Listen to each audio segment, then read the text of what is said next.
As the new trading week kicks off, U.S. futures are pointing to a mixed open. Wall Street had its best trading week since the election last week. This week focuses on the Fed meeting as well as oil prices.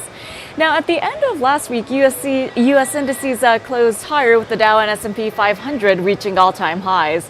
Shares in the automobiles and components, as well as food, beverage and tobacco and pharmaceuticals, biotech and life sciences helped lift the indices.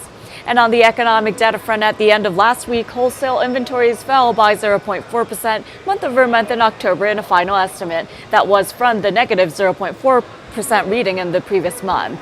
And the University of Michigan Sentiment Index improved to 98 in December in a preliminary estimate that does follow the 93.8 in the previous month.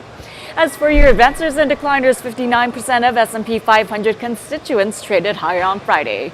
And in the after-hours market, Boeing announced that Iran Air has agreed to order 80 Boeing aircraft. Now, the $16.6 billion deal for the passengers' jets was announced on Sunday. The company emphasized how many U.S. jobs the sale would support. Moving on to Cisco Systems, the company is in the spotlight today. A judge of the U.S. International Trade Commission in Washington ruled that Arista Networks has infringed 2 patents owned by the company. As for today's earnings releases, it is quiet on the calendar with no major earnings expected. As for economic data, it is also quiet, and at 2 p.m. Eastern Time, we will be getting the monthly budget statement for the month of November.